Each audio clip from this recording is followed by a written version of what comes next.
السلام علیکم ورحمۃ اللہ وبرکاتہ ان الحمد للہ نحمده ونستعینه ونستغفره ونعوذ باللہ من شرور انفسنا ومن سیئات اعمالنا من يهده الله فلا مضل له ومن يضلل فلا هادي له واشهد ان لا اله الا الله وحده لا شريك له واشهد ان محمدا عبده ورسوله أما بعد فإن خير الحديث كتاب الله وخير الهدي هدي محمد صلى الله عليه وسلم وشر الأمور محدثاتها وكل محدثة بدعة وكل بدعة ضلالة وكل ضلالة في النار۔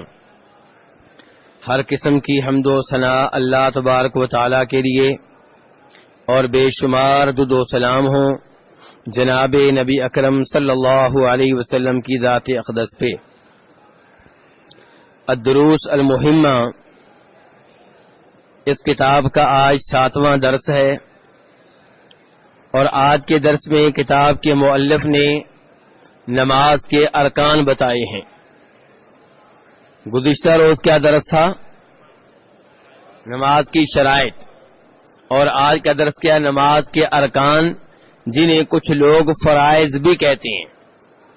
ارکان سے مراد وہ اقوال ہیں، وہ اعمال ہیں جو نماز میں اتنے ضروری ہیں کہ ان کے بغیر نماز نہیں ہے۔ شرائط بھی بہت ضروری ہوتی ہیں، لیکن شرائط کا تعلق نماز کے اندر سے نہیں ہوتا، وہ نماز سے پہلے ہوتی ہیں۔ وضو کرنا، غسل واجب ہے تو وہ کر لینا، قبلے کی جانب اپنا رخ کر لینا، یہ ساری چیزیں نماز میں ہیں یا نماز سے پہلے ہیں؟ تو جو نماز سے پہلے ہیں انہیں شرائط کہا جاتا ہے۔ اور جو نماز میں اتنی ضروری چیزیں ہیں کہ جن کی عدم موجودگی سے نماز خطرے میں پڑ جاتی ہے، نماز نہیں ہوتی، انہیں ارکان کہا جاتا ہے۔ اگر کوئی آدمی ارکان بجا نہیں لائے گا اس کی نماز نہیں ہوگی۔ اور یہاں سجدہ سہو کام نہیں آئے گا۔ رکن جب چھوٹے گا، ارکان جب چھوٹیں گے تو سجدہ سہو سے تلافی ممکن نہیں ہے۔ ہاں، ارکان سے کم کچھ چیزیں ہوتی ہیں جنہیں واجبات کہا جاتا ہے۔ واجب اگر رہ جائے اور بھول کر رہ جائے تو سجدہ سہو کر لینے سے نماز مکمل ہو جاتی ہے، نماز کی کمی کی تلافی ممکن ہو جاتی ہے۔ لیکن ارکان یہ اتنی ضروری چیزیں ہیں کہ ان میں سے کوئی چیز رہ جائے تو نماز نہیں ہے۔ یہ ارکان کتاب کے مؤلف کہتے ہیں ارکان الصلاۃ 14۔ نماز کے ارکان کتنے ہیں؟ 14 ہیں۔ کتنے ہیں میرے بھائیوں؟ 14۔ کہتے ہیں وہی القیام مع القدرہ۔ پہلا رکن یہ ہے کہ جب کھڑے ہونے کی طاقت ہو تو نماز میں قیام کیا جائے گا۔ رکوع سے پہلے قیام ہوگا۔ اگر کوئی آدمی مریض ہے تو اسے چھٹی مل سکتی ہے کہ بیٹھ کر نماز پڑھ لے، لیکن جو کھڑے ہونے کی طاقت رکھتا ہے اس پہ واجب ہے کہ نماز میں قیام کرے، رکوع سے پہلے کھڑے ہو۔ اس کی دلیل کیا ہے؟ اللہ تعالیٰ فرماتے ہیں قرآن پاک میں حافظوا علی الصلوات والصلاۃ الوسطی وقوموا للہ قانتین۔ حافظوا علی الصلوات کہ نمازیں پابندی سے ادا کرو۔ اللہ تعالیٰ کیا کریں؟ نمازیں یعنی کہ 2 پڑھ لی اور 3 چھوڑ دیں، ایسے نہیں۔ حافظوا علی الصلوات، نمازیں پابندی سے ادا کرو، 5 نمازیں ٹائم پہ ادا کی جائیں، بلکہ جماعت کے ساتھ ادا کی جائیں۔ تو فرمایا نمازیں پابندی سے ادا کرو، والصلاۃ الوسطی، خصوصاً وہ نماز جسے درمیانی نماز کہا جاتا ہے۔ یہ درمیانی نماز کون سی ہے؟ عصر کی نماز۔ نبی علیہ الصلوۃ والسلام نے فرمایا تھا، بخاری مسلم کی حدیث ہے، خندق کی لڑائی کے موقع پہ۔ کس لڑائی کے موقع پہ؟ جس لڑائی میں خندق کھودی گئی تھی۔ یہ جگہ دیکھ لی آپ نے؟ خندق بھی نظر آ گئی آپ کو؟ نہیں نظر آئی؟ کیوں نظر نہیں آئی؟ اچھا، حکومت نے کچھ تو نہیں کیا؟ تو میرے بھائی دیکھیں، سڑک بنے نہ بنے، آپ کہہ رہے ہیں سڑک بن گئی ہے، سڑک نہ بھی بنے، مجھے بتائیے کتنے سال ہو چکے ہیں؟ 5-6 سال تو ہو چکے ہیں. ہاں، 400 سال کا عرصہ گزرے اور سڑک نہ بھی بنائی جائے، مجھے بتائیے خندق باقی رہے گی؟ آپ اپنے محلے کے بارے میں سوچ لیں کہ وہاں پہ کوئی گڑھا موجود ہو، ایسے کوئی نالا سا گزر رہا ہو، چاہے خشک ہو، ایک بارش آئے گی، 2 بارشیں آئیں گی، 3 بارشیں آئیں گی، گڑھا پر ہو جائے گا. تو بہرحال یہ خندق کھودی گئی تھی، کافی لمبی خندق تھی. تو اس خندق کی لڑائی کے موقع پہ نبی علیہ الصلوۃ والسلام کی کچھ نمازیں قضا ہو گئیں. ان میں سے ایک نماز عصر کی نماز تھی. تو آپ نے فرمایا تھا اللہ تعالی ان کے گھروں کو اور ان کی قبروں کو جہنم کی آگ سے بھر دے کہ ان کی وجہ سے ہماری درمیانی نماز رہ گئی ہے، عصر کی نماز رہ گئی ہے. تو درمیانی نماز کا لفظ آپ نے کس پہ بولا؟ نبی علیہ الصلوۃ والسلام کو کبھی آپ نے بددعائیں دیتے ہوئے دیکھا ہے؟ آپ پہ پتھر پڑے، آپ کی بیٹیوں کے حمل گرائے گئے، آپ کے دانت شہید کیے گئے، آپ کا چہرہ زخمی کیا گیا، سر زخمی کیا گیا، آپ کے 70 صحابہ کرام کو شہید کیا گیا، آپ نے صبر کا مظاہرہ کیا. لیکن جب آپ کی نماز لیٹ کی گئی تو آپ غصے میں آ گئے اور کیا کہہ رہے ہیں؟ اللہ ان کے گھروں کو اور ان کی قبروں کو جہنم کی آگ سے بھر دے. نماز کے قضا ہونے کا اتنا آپ کو افسوس ہے، اور ہماری نماز رہ جائے تو جی معمول کی بات ہے. کیا ہے جی؟ کوئی مسئلہ ہی نہیں. جبکہ نبی علیہ الصلوۃ والسلام نے کافروں اور مسلمانوں کا فرق بیان کرتے ہوئے ایک حدیث میں فرمایا ہے کہ مسلمان گناہ کر بیٹھے تو ایسے خوف زدہ ہو جاتا ہے، ایسے پریشان ہو جاتا ہے جیسے وہ پہاڑ کے نیچے بیٹھا ہو اور پہاڑ اس کے اوپر گرنے والا ہو. کون؟ مسلمان، جس کا دل زندہ ہوتا ہے. اور فرمایا کافر اور منافق ان کا گناہوں کے ساتھ سلوک یہ ہے کہ گناہ ہو تو کوئی ٹینشن نہیں لیتے، بالکل ایسے ہی جیسے کسی کے ناک پہ مکھی بیٹھ جائے، ٹینشن لیتے ہیں. مکھی بیٹھی، آپ نے ایسے کیا، اڑ گئی، کہانی ختم. کبھی اس کے بارے میں بعد میں کوئی میٹنگ ہوئی ہو، کبھی آپ نے سوچا ہو کیوں آئی تھی، کدھر گئی ہے، کوئی ٹینشن نہیں. آپ نے فرمایا کافر اور منافق گناہوں کی ٹینشن نہیں لیتے. مسلمان سے گناہ ہو جائے ٹینشن ایسے لیتا ہے جیسے پہاڑ کے نیچے بیٹھا اور پہاڑ ابھی گرنے والا ہو. تو میرے بھائیو، آپ کی عصر کی نماز قضا ہوئی تو دیکھیے آپ نے کتنی ٹینشن لی ہے. اور میں نے یہ حدیث آج آپ کے سامنے کیوں بیان کی ہے؟ یہ حدیث ابھی پتہ چلے گا کس کی توجہ میرے ساتھ ہے. جی نماز تو ہمارا یہ موضوع نہیں ہے، تو ارکان بیان کر رہا ہوں، نماز کی اہمیت تو بیان نہیں کر رہا. نہیں جی، میں نے یہ وہ آیت پڑھی تھی جس آیت میں اللہ تعالیٰ فرما رہے نمازیں پابندی سے ادا کرو، اور خصوصاً درمیانی نماز. پھر میں نے بتانا چاہا کہ درمیانی نماز کسے کہتے ہیں؟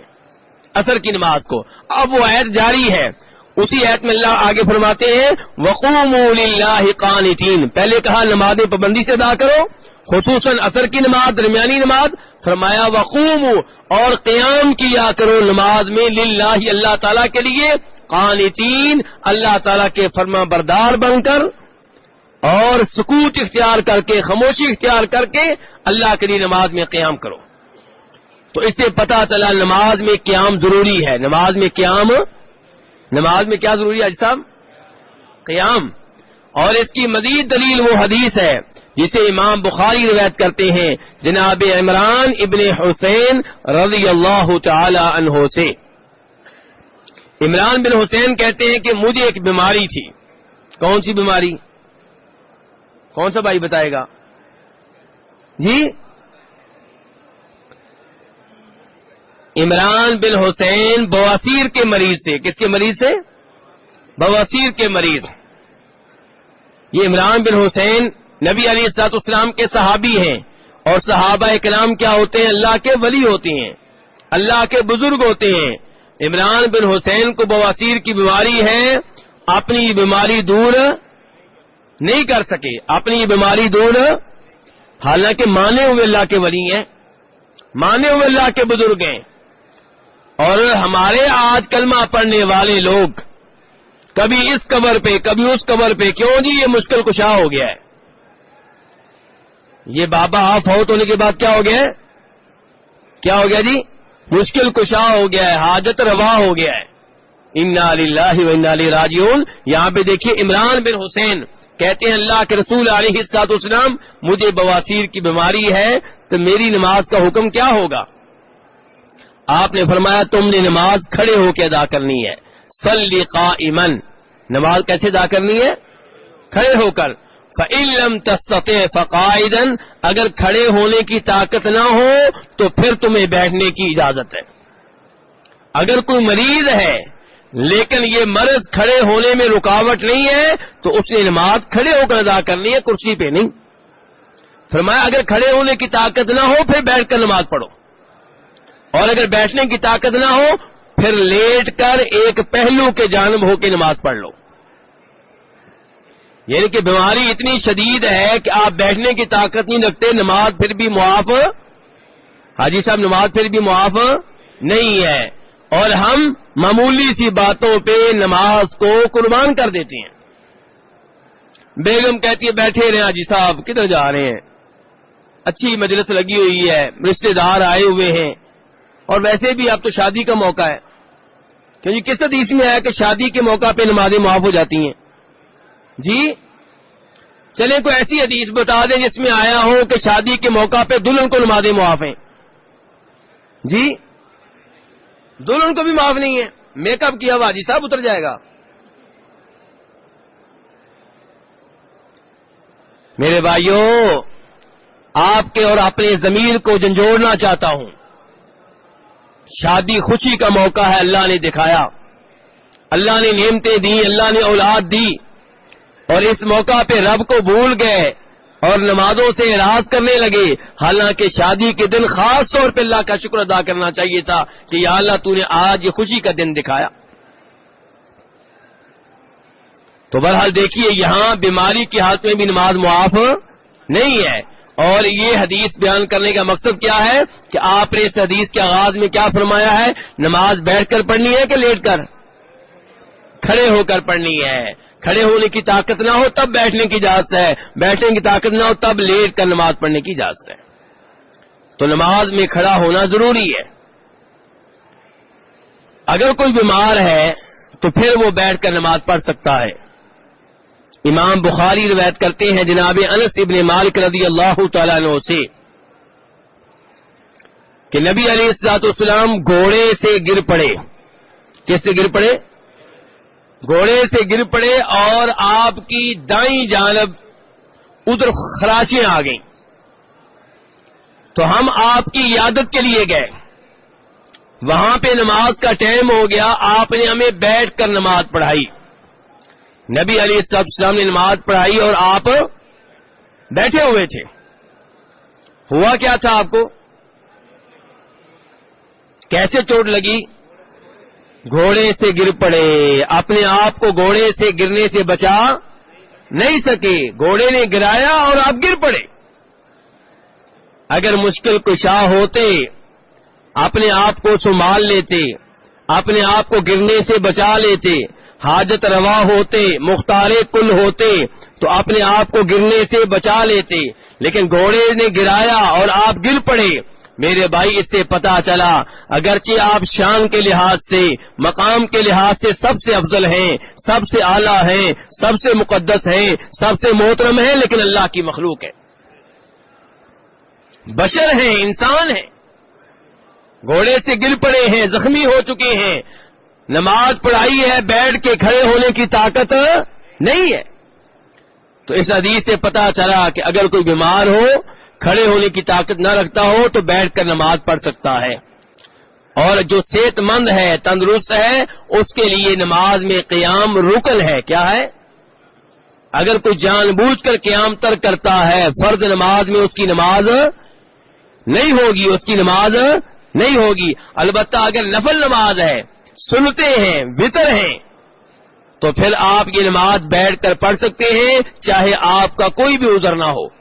لیکن نفل نماز جب آپ بیٹھ کر پڑھیں گے بغیر کسی عذر کے، تب آپ کو ثواب پورا نہیں ملے گا بلکہ آدھا ثواب ملے گا. تو نماز کے ارکان میں سے پہلا رکن کیا ہوا؟ قیام. پہلا رکن کیا ہے؟ قیام. دوسرے نمبر پہ دوسرا رکن کیا ہے؟ وہ تکبیرۃ الاحرام. نماز میں تکبیر کہنا. کون سی تکبیر؟ پہلی تکبیر اولا، جسے تکبیر احرام کہتے ہیں.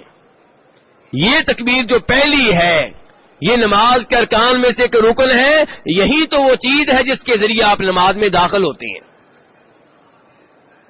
یہ تکبیر جب تک آپ نہیں کہیں گے آپ کی نماز کا آغاز ہی نہیں ہوگا. اور یہ تکبیر کہتے ہوئے آپ کیا الفاظ کہیں گے؟ اللہ اکبر. تکبیر یعنی کہ اللہ کی بڑائی بیان کرنا، اللہ اکبر کہنا. تو یہ آپ اللہ اکبر کہیں گے اور اس موقع پہ اللہ اکبر ہی کہنا ہے. اگر آپ کہیں گے اللہ عظیم، اللہ جلیل، ایسے الفاظ تو یہ درست نہیں ہوں گے. اس موقع پہ اللہ اکبر ہی کہنا ہے. نبی علیہ الصلوۃ والسلام نے یہی سکھایا ہے. اور اس تکبیر کے ضروری ہونے کی دلیل وہ حدیث ہے جسے امام بخاری اور امام مسلم دونوں روایت کرتے ہیں جناب ابو ہریرہ رضی اللہ تعالی عنہ سے. آپ فرماتے ہیں کہ نبی علیہ الصلوۃ والسلام مسجد میں تشریف فرما تھے. کس مسجد کا واقعہ ہے؟ مسجد نبوی کا. آپ تشریف فرما تھے. ایک آدمی مسجد میں داخل ہوا اور اس نے نماز ادا کی. نماز ادا کرنے کے بعد نبی علیہ الصلوۃ والسلام کو سلام عرض کیا. آپ نے سلام کا جواب دیا اور پھر کہا ارجع فصلی فانک لم تصلی. میرے صحابی واپس جاؤ، نماز پڑھو، تم نے نماز نہیں پڑھی. میرے بھائی یہ سوال ہے، ان کو ترتیب دے رہے ہیں، آپ توجہ ادھر ہی رکھیں، کوئی خاص بات نہیں ہے. میں پریشان ہو جاتا ہوں جب آپ سب دیکھنا، کوئی سوال لے کر آیا سب ادھر دیکھنا شروع کر دیتے ہیں. تو یہاں پہ صحابی نے نماز پڑھی ہے. نماز پڑھنے کے بعد نبی علیہ الصلوۃ والسلام کی خدمت میں سلام عرض کیا ہے اور آپ کیا کہہ رہے ہیں سلام کا جواب دینے کے بعد؟ میرے صحابی واپس جاؤ، نماز پڑھو، تم نے نماز نہیں پڑھی. کیوں جی؟ یہ صحابی نماز پڑھ کر آئے تھے کہ نہیں؟ تو آپ کہہ رہے ہیں نہیں پڑھی. یہ کیا معاملہ ہے؟ اور اس سے بھی پہلے عقیدے کا معاملہ. صحابی مسجد میں داخل ہوئے، مسجد نبوی میں داخل ہوئے، پہلے نبی علیہ الصلوۃ والسلام کو سلام عرض کیا ہے یا پہلے اللہ کا حق نماز ادا کیا ہے؟ پہلے نماز ادا کی ہے. پہلے نماز ادا کی ہے. نماز ادا کرنے کے بعد پھر آگے بڑھے ہیں اور نبی علیہ الصلوۃ والسلام کی خدمت میں سلام عرض کیا ہے. مدینہ آنے والے میرے حاجی بھائی، مدینہ آنے والے میرے بھائی، پہلے مسجد کا حق ادا کرنا ہے. مسجد نبوی میں آئیں، تحیت المسجد کی 2 رکعتیں ادا کریں، اس کے بعد نبی علیہ الصلوۃ والسلام کی قبر کے پاس کھڑے ہو کے ادب و احترام سے درود و سلام پڑھیں. پہلے کس کا حق؟ پہلے اللہ کا حق ادا کرنا ہے. تو بہرحال ہمارا موضوع فی الحال نماز ہے کہ اس صحابی نے نماز ادا کی ہے، پھر آ کے سلام کیا ہے، آپ نے سلام کا جواب دیا ہے اور کہا ہے میرے صحابی نماز پڑھو، تم نے نماز نہیں پڑھی. صحابی نے نماز پڑھی تھی کہ نہیں پڑھی تھی؟ صحابی اللہ کے ولی ہوتے ہیں، اللہ کے بزرگ ہوتے ہیں، علماء ہوتے ہیں. پتا چلا بڑے سے بڑا امام، بڑے سے بڑے بزرگ نماز پڑھیں اور وہ نماز نبی علیہ الصلوۃ والسلام کے طریقے کے مطابق نہ ہو تو نبی علیہ الصلوۃ والسلام کہہ رہے ہیں تم نے نماز پڑھی نہیں، یعنی کہ تمہاری نماز ہوئی نہیں. تو طریقہ نماز میں معتبر کون ہے؟ اعتبار کس کا ہے؟ اللہ کے رسول صلی اللہ علیہ وسلم کا. آپ نے کہا تھا صلو کما رأیتمونی اصلی، نماز ویسے پڑھو جیسے تم نے مجھے نماز پڑھتے ہوئے دیکھا ہے. آپ نے کسی حدیث میں یہ نہیں کہا کہ نماز ویسے پڑھو جیسے میں پڑھتا ہوں، یا جیسے میرے ابو بکر پڑھتے ہیں، یا جیسے میرے عمر پڑھتے ہیں، یا جیسے میرے عثمان پڑھتے ہیں، یا جیسے میرے علی پڑھتے ہیں، یا جیسے علماء پڑھتے ہیں، یا جیسے بزرگ پڑھتے ہیں. نہیں، نماز بزرگ پڑھیں یا علماء پڑھیں یا اولیاء پڑھیں یا صحابہ پڑھیں یا تابعین پڑھیں، سب کو ایک ذات کی طرف دیکھنا پڑے گا، اور وہ ہے جناب محمد صلی اللہ علیہ وسلم. کلمے میں ایک ہی ذات کا نام آیا، لا الہ الا اللہ محمد رسول اللہ. عبادت اللہ کی، طریقہ عبادت جناب محمد صلی اللہ علیہ وسلم کا. صحابہ کرام قابل احترام، تابعین قابل احترام، شارو امام قابل احترام، اولیاء صالحین علماء شہداء قابل احترام، لیکن جو دین ہے وہ جناب محمد صلی اللہ علیہ وسلم کا ہے. تو آپ نے یہاں پہ صحابی سے کہا ہے کہ جاؤ دوبارہ نماز پڑھو، تم نے نماز نہیں پڑھی. صحابی پھر چلے گئے، دوبارہ نماز پڑھی، واپس آئے، پھر سلام کیا. یہ دوبارہ سلام کیوں کیا جی؟ کیا مسجد سے باہر نکل گئے تھے؟ تو پھر جی آئی صاحب،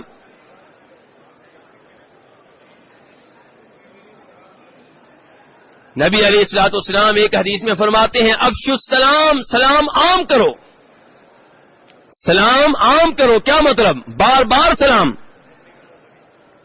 جناب عبداللہ بن عمر رضی اللہ عنہما صحابی ہیں، اپنے غلام نافع کے ساتھ کبھی کبھی بازار جاتے.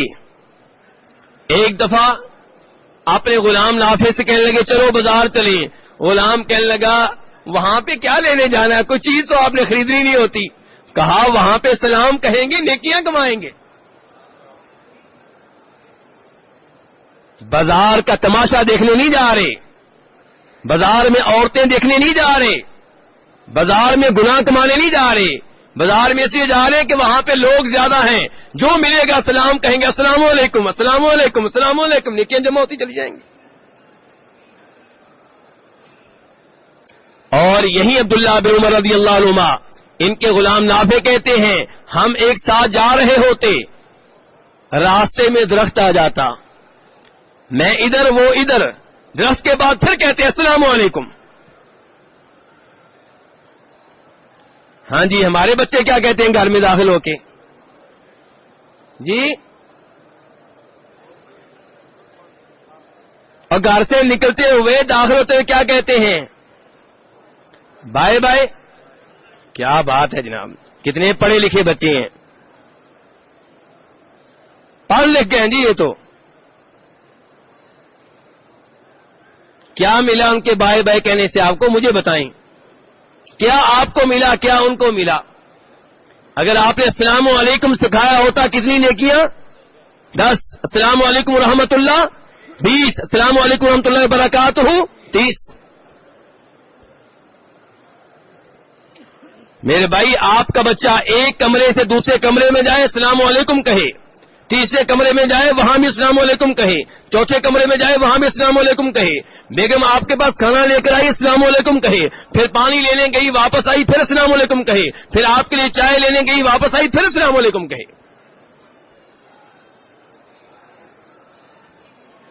اللہ کی رحمت کتنی وسیع ہے، قدم بھی قدم نیکیاں کمانے کا موقع مل رہا ہے. تو بہرحال صحابی نے پھر آ کر آپ کو سلام کیا، اور آپ نے پھر کہا میرے صحابی چلے جاؤ نماز پڑھو، تم نے نماز نہیں پڑھی. صحابی پھر چلے گئے، پھر تیسری بار نماز پڑھی، واپس آئے، سلام کہا. آپ نے پھر کہا میرے صحابی واپس جاؤ نماز پڑھو، تم نے نماز نہیں پڑھی. صحابی کہنے لگے والذی بعثک بالحق ما احسن غیر ھذا فعلمنی، اس ذات کی قسم جس نے آپ کو حق دے کر بھیجا ہے، مجھے نماز کا طریقہ اس سے بہتر نہیں آتا، آپ مجھے نماز کا طریقہ سکھا دیں. یہاں پہ ایک سوال پیدا ہوتا ہے کہ صحابی نے قسم کس کی اٹھائی ہے، لیکن اللہ کا براہ راست نام لیا ہے؟ نہیں، براہ راست نام نے کیا کہا ہے؟ اس ذات کی قسم جس نے آپ کو نبی بنا کر بھیجا ہے. وہ کون سی ذات ہے؟ لیکن قسم کس کے ذریعے اٹھائی؟ نبی علیہ السلام کا نام لے کر یہ کیوں نہیں کہہ دیا آپ کی قسم، آپ کے نالین کی قسم، آپ کی قمیض کی قسم، آپ کی زلفوں کی قسم، آپ کی عزت کی قسم، آپ کے چہرے کی قسم، کیوں نہیں کہا آپ کی کملی کی قسم؟ اس لیے کہ نبی علیہ السلام کا فرمان ہے جو غیر اللہ کی قسم اٹھائے گا، اللہ کے علاوہ کسی اور کی قسم اٹھائے گا، وہ شرک کرے گا۔ اسی لیے قسم کعبہ کی نہیں، رب کعبہ کی اٹھائی جائے گی، قسم نبی علیہ السلام کی نہیں، آپ کے رب کی اٹھائی جائے گی۔ تو صحابی کیا کہہ رہے ہیں، حالانکہ آپ کے سامنے بیٹھے ہیں، اور کیا کہہ رہے ہیں؟ اس ذات کی قسم جس نے آپ کو حق دے کر بھیجا ہے، رسول بنا کر بھیجا ہے، نبی بنا کر بھیجا ہے، مجھے نماز کا طریقہ اس سے بہتر نہیں آتا، آپ مجھے سکھا دیں، آپ مجھے سکھا دیں۔ اس کا مطلب یہ ہے کہ صحابی کو نماز کا طریقہ تب معلوم ہوگا جب نبی علیہ السلام سکھائیں گے۔ اور آج ہمارے معاشرے میں کس دین کو رواج دیا جا رہا ہے؟ کہتے ہیں جی ہمارے پاس وہ دین ہے جو سینہ در سینہ چلتا ہے، بزرگ کے سینے کے ساتھ سینہ لگائیں خود ہی منتقل ہو جاتا ہے، سکھانے کی ضرورت نہیں ہے۔ عجیب و غریب تماشے کھڑے کر رکھے ہیں۔ کہاں وہ دین صاف ستھرا جو نبی علیہ السلام چھوڑ کر گئے تھے، اور کہاں یہ کہانیاں، یہ کہاوتیں، کبھی جی قبر سے فیض ہوتا ہے، کبھی جی سینے سے سینہ لگے تو علم منتقل ہوتا ہے۔ یہاں پہ تو منتقل نہیں ہوا، یہاں پہ صحابی کہہ رہے اللہ کے رسول مجھے سکھائیے، مجھے تعلیم دیجیے۔ صحابی آپ کے دل کے غیب کو نہیں جان سکے کہ کون سی غلطی ہے جس پہ نگاہ ہے نبی علیہ السلام کی، جس کی وجہ سے مجھے بار بار واپس بھیج رہے ہیں، میں اس کی اصلاح کر لوں۔ صحابی کو کہنا پڑا کہ اللہ کے رسول مجھے سکھائیے۔ تب آپ نے نماز کا طریقہ سکھایا اور کہا اذا قمت الى الصلاة فکبر، جب نماز کے لیے کھڑے ہو جاؤ، قیام کر لو، فکبر تو کیا کہو؟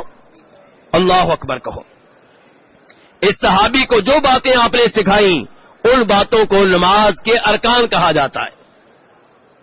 تو پہلا رکن آپ نے کیا سکھایا، کیا کرنا ہے؟ سب سے پہلے قیام کے بعد اللہ اکبر، اذا قمت الى الصلاة فکبر، قیام کے بعد کیا کرنا ہے؟ تکبیر کہنی ہے، اللہ اکبر کہنا ہے۔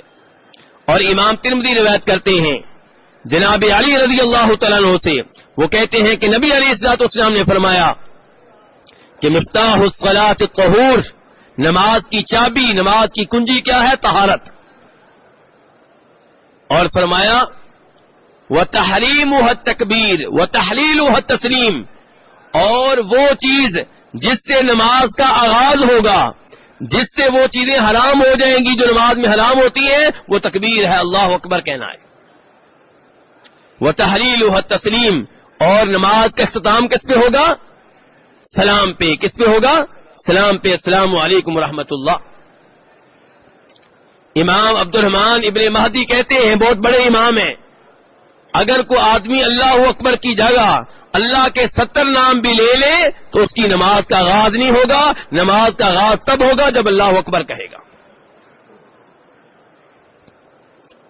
تو یہ میرے بھائی نماز کے ارکان میں سے دوسرا رکن ہے۔ اس کے بعد کتاب کے مؤلف کہتے ہیں وقراءۃ الفاتحہ، نماز کے ارکان میں سے تیسرا رکن کیا ہے؟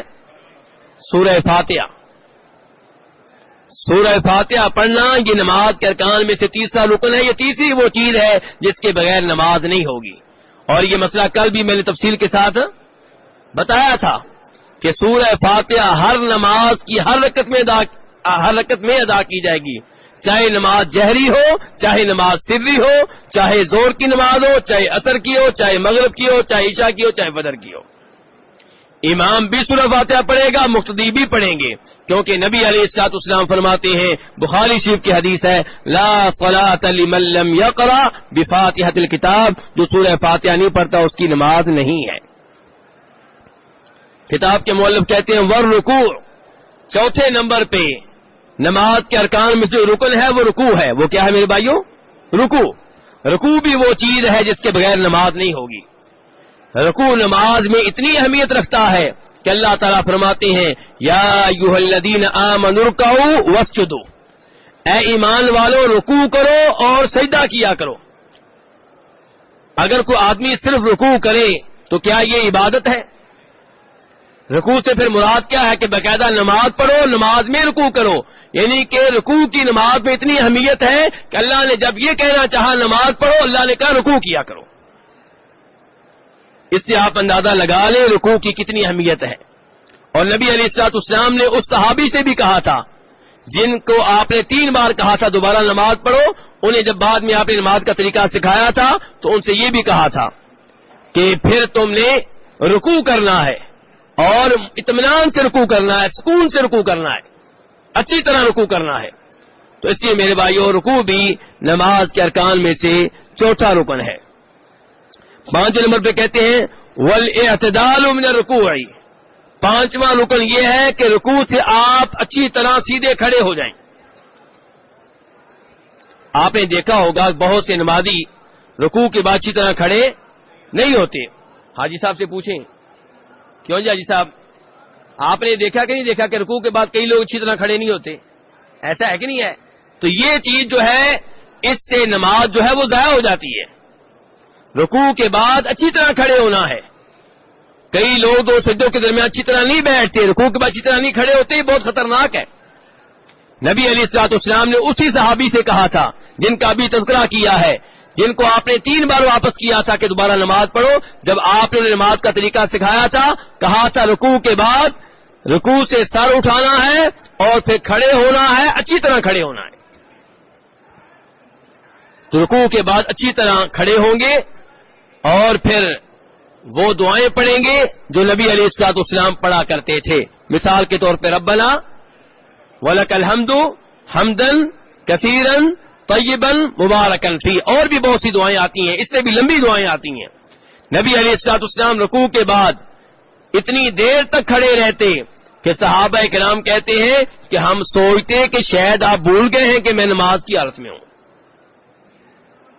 اور آج لوگ رکوع کے بعد اچھی طرح کمر بھی سیدھی نہیں کرتے کہ سجدے میں پہنچ جاتے ہیں۔ میرے بھائیو اس سے نماز خطرے میں پڑ جاتی ہے۔ یہ رکن ہے رکوع کے بعد اچھی طرح کھڑے ہونا۔ اور اس کے بعد کتاب کے مؤلف کہتے ہیں والسجود علی الاعضاء السبع، کہ نماز کا 6واں رکن کیا ہے کہ آپ سجدہ کریں 6 اعضاء پہ۔ کتنے اعضاء پہ؟ 7 اعضاء پہ، ترجمہ کرنے میں غلطی ہوگی، 7 اعضاء پہ آپ سجدہ کریں۔ یہ 7 اعضاء کون سے ہیں؟ پہلے نمبر پہ ناک اور پیشانی، دوسرے نمبر پہ ہاتھ، اور کتنے ہو گئے؟ 3، 2 ہاتھ ہوتے ہیں نا، اور پھر 2 گھٹنے، کتنے ہو گئے؟ 5، اور پھر دونوں پاؤں کی انگلیوں کے سرے۔ تو یہ 7 چیزیں ہیں، 7 اعضاء ہیں جن پہ آپ نے سجدہ کرنا ہے۔ اگر سجدہ کرتے ہوئے کسی کا ناک زمین پہ نہیں لگتا، اس کا سجدہ خطرے میں ہے۔ ایسے ہی اگر پورے سجدے میں کسی کے دونوں پاؤں زمین پہ نہیں لگتے، اس نے دونوں پاؤں کو کھڑا کیے رکھا، تو ایسے آدمی کا سجدہ بھی خطرے میں ہے۔ نبی علیہ السلام فرماتے ہیں، عبداللہ ابن عباس کی حدیث ہے کہ مجھے حکم دیا گیا ہے کہ میں 7 ہڈیوں پہ سجدہ کروں۔ یہ وہ 7 ہڈیاں ہیں جو ابھی میں نے آپ کے سامنے رکھی ہیں، جن کا تذکرہ ابھی میں نے آپ کے سامنے کیا ہے۔ اور میرے بھائیو سجدہ رکن ہے، اسی لیے اللہ تعالیٰ فرماتے ہیں یا ایھا الذین آمنوا ارکعوا واسجدوا، اے ایمان والو رکوع کرو اور سجدہ کیا کرو۔ تو سجدہ بڑی توجہ سے کیا جائے گا، بڑے دھیان سے کیا جائے گا۔ یہ 7 اعضاء اچھی طرح زمین پہ لگائے جائیں گے۔ 7 نمبر پہ والرفع منہ، سجدے سے سر اٹھانا، سجدے سے سر اٹھا کے اچھی طرح بیٹھنا 2 سجدوں کے مابین، یہ بھی نماز کے ارکان میں سے ایک رکن ہے۔ اور نبی علیہ الصلوۃ والسلام نے جب اس صحابی کو نماز سکھائی جن کو آپ نے 3 بار واپس کیا تھا، تو ان سے آپ نے کہا تھا کہ پھر سجدے سے سر اٹھا کے بیٹھنا ہے اور اچھی طرح بیٹھنا ہے۔ اور جناب عائشہ فرماتی ہیں رضی اللہ تعالیٰ عنہا کہ نبی علیہ الصلوۃ والسلام دوسرا سجدہ اس وقت تک نہیں کرتے تھے جب تک کہ پہلے سجدے کے بعد اچھی طرح بیٹھ نہیں جاتے تھے۔ اس لیے میرے بھائی اچھی طرح بیٹھنا ہے اور پھر وہ دعائیں پڑھنی ہیں جو آپ علیہ الصلوۃ والسلام سے والد ہیں، جو 2 سجدوں کے مابین بیٹھ کر آپ پڑھا کرتے تھے. تو نماز کے ارکان کتنے ہیں میرے بھائیو ٹوٹل؟ نہیں ٹوٹل کتنے ہیں ویسے؟ 14. کتنے ہو گئے؟ 7 کا تذکرہ آج ہو گیا، باقی 7 کا تذکرہ انشاءاللہ آئندہ درس میں ہوگا. اب میرے بھائیوں میں آپ کے سوالوں کی